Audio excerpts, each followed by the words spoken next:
मुस्कुराहट इसलिए नहीं है कि जिंदगी में खुशियां ज्यादा है, मुस्कुराहट इसलिए है कि जिंदगी से ना हारने का मेरा वादा है। मैं हूं रॉकी रजक, आपका एजुकेशनल ट्रेनर जो आपको देता है एजुकेशनल ट्रीटमेंट। तो आज के मैं इस ट्रीटमेंट में लेकर आया हूं आपके लिए क्वाड्रेटिक इक्वेशन, जो मैं लास्ट लेक्चर में भी पढ़ा रहा था। लास्ट लेक्चर तक हमने फिनिश किया था क्वाड्रेटिक इक्वेशन को सॉल्व करने का दो मेथड, जिसमें हमारे पास पहला मेथड था फैक्टराइजेशन मेथड, और इसके बाद जो है हमारे पास सेकंड मेथड हमने सीखा था कंप्लीटिंग द स्क्वायर मेथड। अब जो आज मेथड सिखाने वाला हूं क्वाड्रेटिक फॉर्मूला, क्वाड्रेटिक फॉर्मूला बोलो या फिर डिस्क्रिमिनेंट मेथड, दोनों बात एक ही होता है। सो इस मेथड को समझेंगे, इस मेथड को कब अप्लाई करना होता है ये देखेंगे, और किस तरीके से अप्लाई किया जाता है, उसका इम्पैक्ट क्या होता है, वो सारी बातचीत जानेंगे। सो ध्यान से देखिएगा, समझने की कोशिश करिएगा, जहां दिक्कत आए आप कमेंट में क्वेश्चन जरूर पुटअप करिएगा।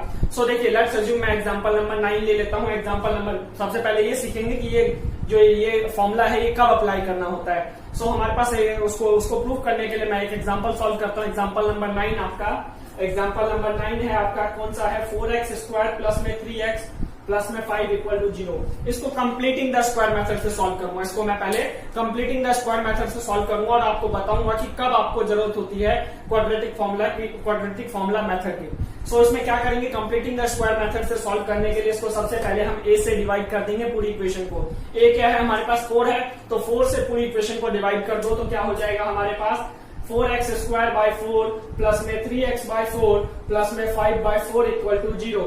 अब क्या हो जाएगा x स्क्वायर प्लस में 3 बाय 4x, और उसके बाद अगले स्टेप में क्या करना होता है, राइट साइड में सारे कांस्टेंट को शिफ्ट कर देना होता है। सो कांस्टेंट टर्म क्या है यहाँ पे, 5 बाय 4 कांस्टेंट टर्म है। सो कांस्टेंट टर्म को हम राइट साइड में शिफ्ट कर देंगे, माइनस 5 बाय 4 हो जाएगा। अब उसके बाद क्या करना होता है कि भाई इस इक्वेशन में दोनों साइड जो है कोफिशिएंट ऑफ x का हाफ का स्क्वायर दोनों साइड ऐड करना होता है। कोफिशिएंट ऑफ x क्या है, 3/4, इसका स्क्वायर क्या होगा, 3/4 का हाफ का स्क्वायर, मतलब यानी कि 3/8 का स्क्वायर। सो 3/8 का स्क्वायर मैं दोनों साइड ऐड कर दूंगा। सो x स्क्वायर प्लस में 3/4x प्लस में 3/8 का whole square is equal to minus 5/4 plus में 3/8 का होल स्क्वायर। अब उसके बाद कंप्लीट स्क्वायर किसका बनेगा, परफेक्ट स्क्वायर किसका बन जाएगा, परफेक्ट स्क्वायर बनेगा जो ये वेरिएबल है उसका, और इसके अलावा ये जो कांस्टेंट टर्म हमने ऐड किया है। सो परफेक्ट स्क्वायर बन गया x प्लस में 3/8 का होल स्क्वायर, और इसके अलावा राइट साइड की वैल्यू आप सॉल्व कर दीजिए। सॉल्व करने के बाद क्या हो जाएगा, 9/64, इसका एलसीएम ले लीजिए 64, माइनस में 80 प्लस में 9 इज इक्वल टू क्या हो जाएगा, माइनस में 71/64। सो आपके पास क्या आया, x प्लस में 3/8 का square is equal to minus में 71/64। सो बच्चों ये आपके पास आया। इस इक्वेशन को देखिए, इस इक्वेशन में क्या बोला गया है कि भाई मैं x प्लस में 3/8 का होल स्क्वायर करता हूं, किसी भी नंबर का स्क्वायर करता हूं, तो मेरे को जो ये वैल्यू मिल रही है वो नेगेटिव में। आप खुद बताइए कि क्या किसी नंबर का जो स्क्वायर करेंगे हम, चाहे -3 ले लो, -2 ले लो, -5 ले लो, -200 ले लो, उसका स्क्वायर करोगे तो स्क्वायर करने के बाद हमेशा पॉजिटिव वैल्यू मिलनी चाहिए, कभी भी नेगेटिव वैल्यू नहीं मिलनी चाहिए। बट यहाँ पे हमारे पास क्या मिल रहा है, इसका स्क्वायर करने पे नेगेटिव वैल्यू मिल रहा है। सो दैट्स व्हाई हम बोल देंगे कि ये जो इक्वेशन है ये सेटिस्फाई नहीं कर रहा है, ये जो वैल्यू हम सॉल्व करने जा रहे हैं ये इक्वेशन एक दूसरे को सेटिस्फाई नहीं कर रहा है। सो इसलिए इसका रियल रूट पॉसिबल नहीं है, इसका जो है रियल रूट पॉसिबल नहीं है, और इसको यहीं पे छोड़ देंगे, इसको यहीं पे छोड़ देंगे। स्टेटमेंट लिख दोगे कि इसकी जो वैल्यू है नेगेटिव आया, x प्लस में 3/8 का होल स्क्वायर की वैल्यू नेगेटिव आ रहा है, इसलिए हम ये बोलेंगे कि ये इक्वेशन सेटिस्फाई नहीं कर रहा है, इसलिए इसका रियल रूट पॉसिबल नहीं है। आप ये बोल देंगे रियल रूट पॉसिबल नहीं है, और इस इक्वेशन को यहीं पे छोड़ देंगे। जब कभी ऐसा कंडीशन अराइज होता है तब आपको क्वाड्रेटिक फॉर्मूला की जरूरत होती है, क्योंकि क्वाड्रेटिक फॉर्मूला जो है आपको बताता है कि किस किस कंडीशन में आपके पास रियल रूट होगा, किस कंडीशन में आपके पास रियल रूट्स नहीं होगा, किस कंडीशन में आपके पास इक्वल रूट्स होंगे। सो दैट्स व्हाई हम क्वाड्रेटिक फॉर्मूला अब जानेंगे। सो आपको ये समझ में आ गया हो क्वाड्रेटिक फॉर्मूला की कब जरूरत पड़ती है, जब आपको ये फाइंड करना हो कि आपका रूट किस तरीके का है, किस नेचर का आपका रूट है, तब आपको क्वाड्रेटिक फॉर्मूला की जरूरत होती है। जैसे कि यहाँ नेगेटिव वैल्यू आया, सो दैट्स व्हाई हम अब नेगेटिव वैल्यू को देखकर बोल रहे हैं कि रियल रूट नहीं है। अगर हम क्वाड्रेटिक फॉर्मूला का यूज करेंगे तो पूरा हमें सॉल्व करने की जरूरत नहीं है, सिर्फ हम डी की वैल्यू सॉल्व करेंगे और डायरेक्ट बता देंगे। जैसे कि देखो हमारे पास जो क्वाड्रेटिक फॉर्मूला होता है, क्वाड्रेटिक फॉर्मूला कहता है कि अगर x की वैल्यू फाइंड करना है ना, आपको रूट निकालना है, तो उसका फॉर्मूला होता है माइनस में b प्लस माइनस में रूट में d अपॉन में 2a, ये वैल्यू होता है।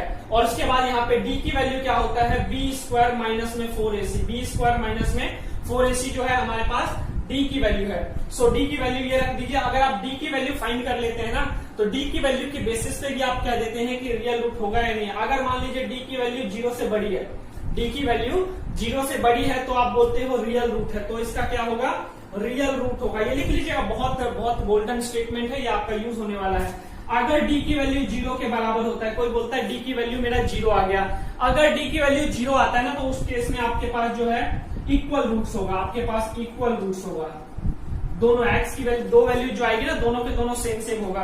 और इसके अलावा अगर डी की वैल्यू कोई कहता है मेरे तो 0 से कम है यानी कि नेगेटिव है, सो डी की वैल्यू नेगेटिव होगा तो आप बोल दोगे ये जो रूट्स हैं वो नॉन रियल है या फिर इमेजिनरी रूट्स है, नॉन रियल है या फिर इमेजिनरी रूट्स है, ये बोल दोगे आप। देखो इसका मैं सॉल्व करके दिखाऊं, मेरे पास इस इक्वेशन में क्या था, 4x स्क्वायर प्लस में 3x प्लस में 5 इक्वल टू 0।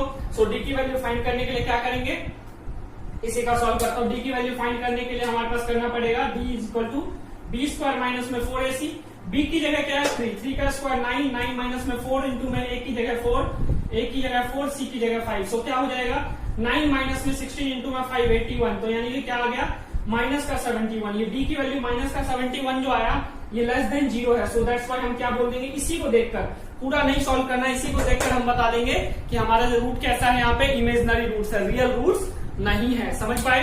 अब इसके आगे एक दो एग्जांपल और करते हैं ताकि और डिटेल में समझ में आए। 10th एग्जांपल जो है आपका, 10th एग्जांपल में दिया हुआ है कि आपका जो एग्जांपल नंबर 1 किया था आपने रेक्टेंगुलर फील्ड वाला, रेक्टेंगुलर प्लॉट वाला जो क्वेश्चन किया था, जिसके अंदर बोला गया था जो लेंथ है वो ब्रेथ से डबल से एक ज्यादा है, वो वाला है, उसी को सॉल्व करना है। तो वो आप खुद भी कर सकते हैं, करिएगा, नहीं हुआ तो मुझे कमेंट में बता दीजिएगा, I will help you. So simple है, आपको बोला गया है एग्जांपल नंबर 10 में बोला गया है कि भाई आपका जो ये मान लो कोई रेक्टेंगुलर प्लॉट है जिसमें अगर ब्रेथ एक्स है तो लेंथ क्या है, लेंथ जो है ब्रेथ से डबल से प्लस में 1 ये है, ये दिया हुआ है। और इसके अलावा इसका जो है आपका दोनों का एरिया, मतलब कि इस रेक्टेंगुलर प्लॉट का एरिया दे रखा है। रेक्टेंगुलर प्लॉट का जो एरिया है आपको बोला है 528 जो है इसका एरिया दे रखा है।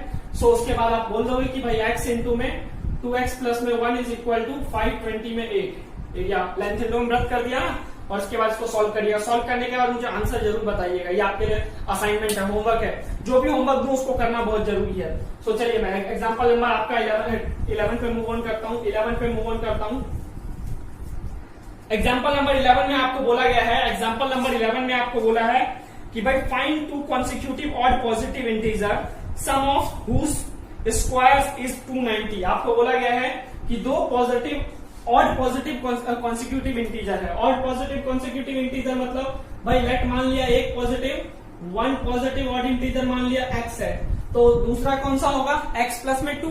अगर सिंपल बोला होता कि भाई 2 कॉन्सिक्यूटिव पॉजिटिव इंटीजर का जो सम है 2 पॉजिटिव कॉन्सिक्यूटिव इंटीजर है तो एक लेते हैं x, दूसरा x प्लस में 1।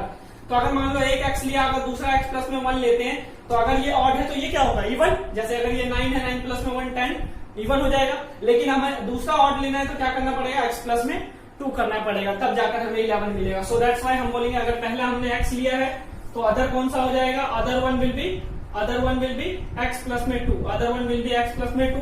अब इसका बोला है इसका स्क्वायर जो है ना, इसका स्क्वायर का सम ऑफ हुज स्क्वायर आर कितना दे रखा है, सम ऑफ हुज स्क्वायर आर 290 दे रखा है। सो मैं बोल दूंगा कि भाई x का स्क्वायर प्लस में x प्लस में 2 का होल स्क्वायर कितना दे रखा है 290।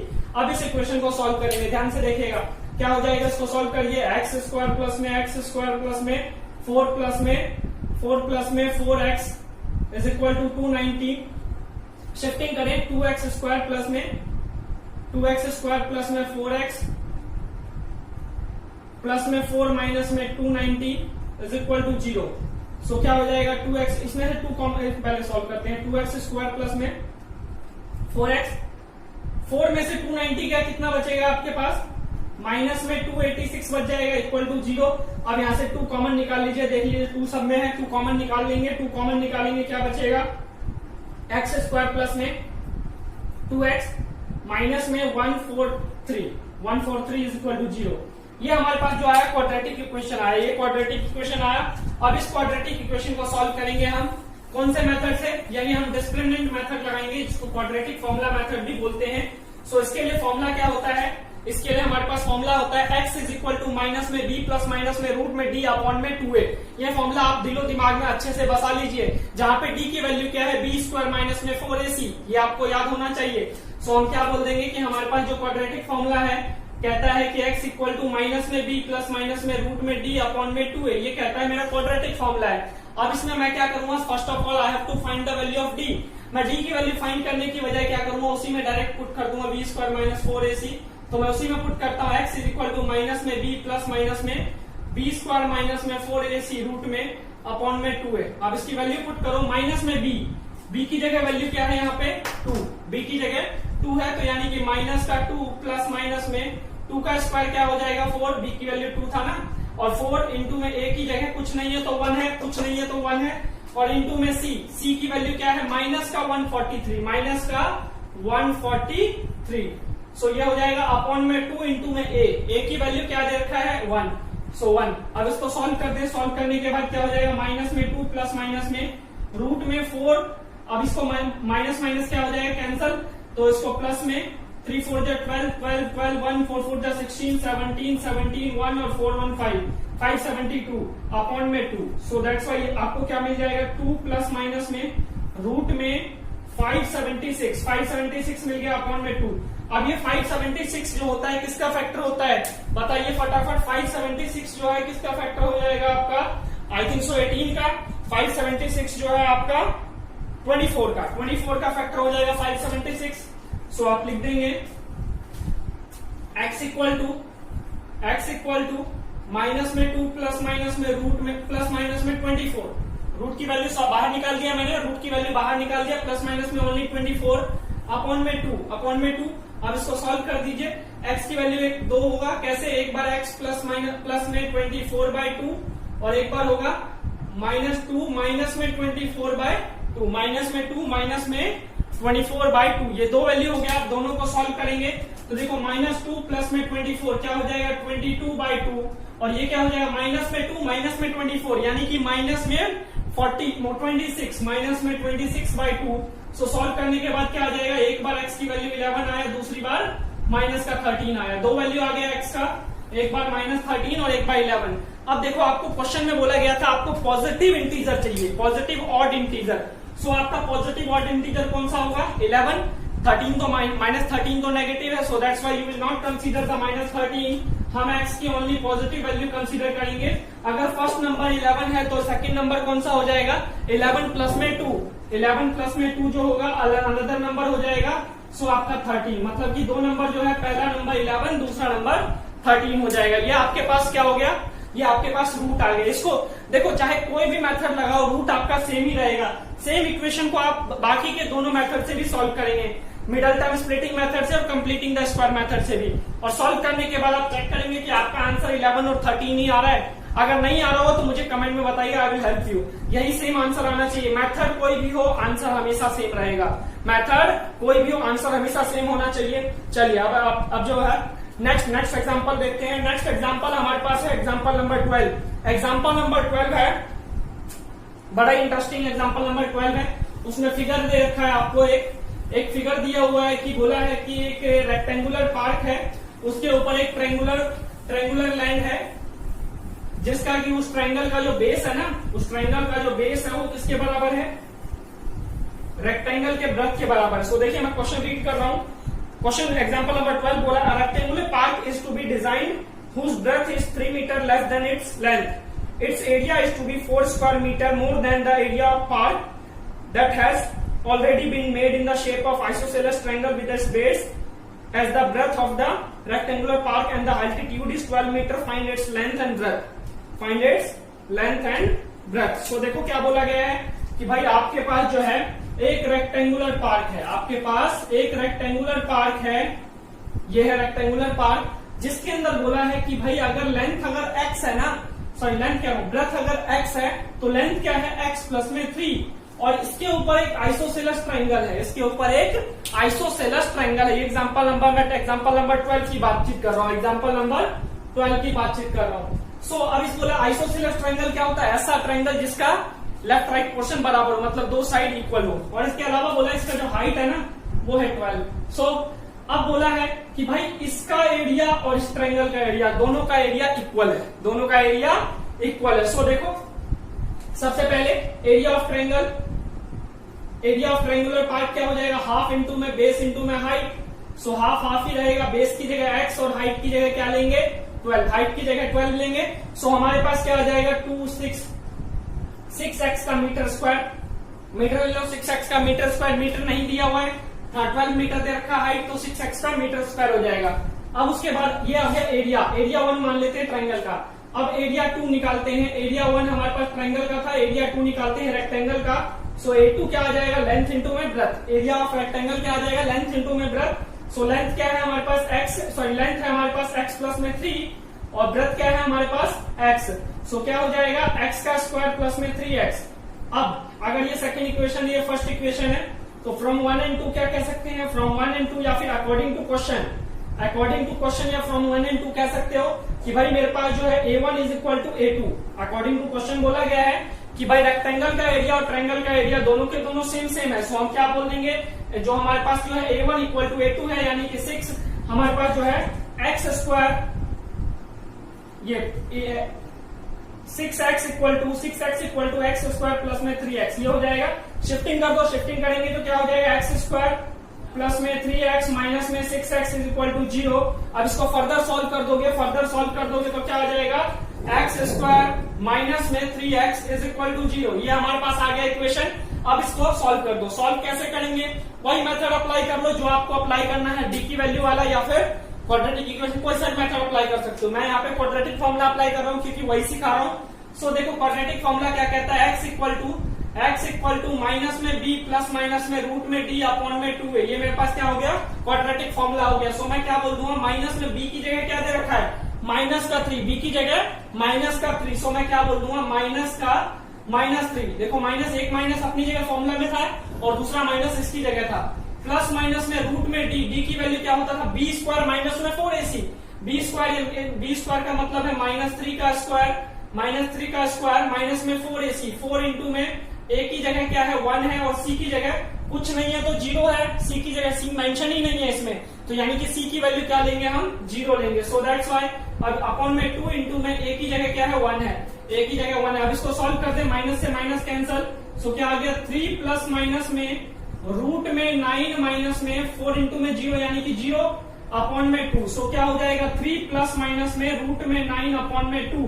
अब इसको सॉल्व करेंगे तो क्या आ जाएगा 3 प्लस माइनस में 3 अपॉन में 2, क्योंकि रूट 9 को जब सॉल्व करते हैं तो 3 मिलता है। So that's why you will say 3 plus minus में 3 अपॉन में 2 यानी कि 3 प्लस में 3/2 और एक बार हो जाएगा 3 माइनस में 3/2। तो आपको सॉरी आगे माइनस भी था, नहीं था माइनस, तो आपके पास आंसर क्या हो जाएगा 6/2 और एक बार हो जाएगा 0/2 यानी कि आपके पास x की वैल्यू एक बार आ गया 3, एक बार आ गया 3 और एक बार आ गया 0।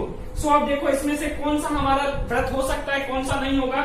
सो ब्रेथ क्या हो जाएगा, ये जो 0 है वो तो कभी हो नहीं सकता, 0 कभी किसी का भी लेंथ ब्रेथ तो हो ही नहीं सकता। सो दैट्स व्हाई 3 जो है हमारे पास, 3 जो है breadth of the rectangular part हो जाएगा और लेंथ क्या हो जाएगा 3 प्लस में 3 यानी कि 6 मीटर।